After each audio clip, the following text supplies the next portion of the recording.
السلام علیکم to all social media friends. آج کا موضوع PTI 100 days performance ہے.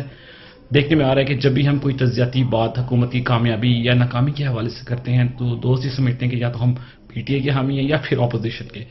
بہرحال بات آگے لے کے چلتے ہیں اور دیکھتے ہیں کہ 100 دن میں حکومت نے اوورال کیسا پرفارمنس کیا.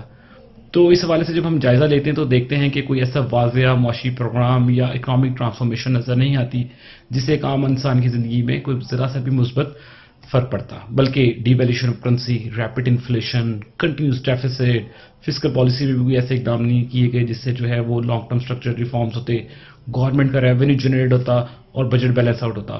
پھر صحت و تعلیم کے حوالے سے بھی کوئی ایسی ایکٹیویٹی نظر نہیں آتی. اور پرائیویٹ انویسٹمنٹ جو ہے وہ سب جانتے ہیں کہ ملک کی ترقی کا انجن ہوتی ہے. دنیا جو ہے وہ 4th جنریشن انڈسٹریل ایولیوشن پر ہے، ڈیجیٹل اکانومیز کا دور ہے.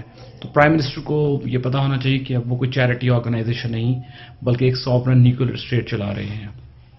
تو اس طرح کے گیپس اور سوالات سے بہت سے سنگین سوالات حکومت کی قابلیت پر اٹھتے ہیں اور رہتی سہتی کسر جو ہے وہ انہوں نے اپنے 100 ڈیز کی تقریب میں جو انڈا اکانومی ہے اس کا ماڈل دے کے پورا کیا. اگر اس حوالے سے بھی مختصراً بات کریں تو اگر 1 کروڑ لوگ جو ہیں 10 مرغیاں پالتے ہیں تو اس کا مطلب ہے کہ ماہانہ 2 ارب انڈے مارکیٹ میں آنا شروع ہو جائیں گے، جبکہ ایگزسٹنگ انڈوں کی جو ڈیمانڈ ہے وہ 1 کروڑ انڈا روزانہ کی ہے. تو اس ماڈل کے حساب سے پھر 30 کروڑ انڈے بکیں گے. لہذا جو باقی 1 ارب 70 کروڑ انڈا ہے وہ کہاں جائے گا؟ پھر جو ڈیمانڈ سپلائی کا بیلنس آؤٹ ہوگا اس کی وجہ سے ایکسس سپلائی کی وجہ سے جو ایگزسٹنگ پرائس ہے وہ بھی باٹم لائن سے نیچے آ جائے گی. لہٰذا جو غریب لوگ ہیں یا وہ خاندان جو اس پیشے سے منسلک ہوں گے وہ مزید دباؤ کا شکار ہوں گے.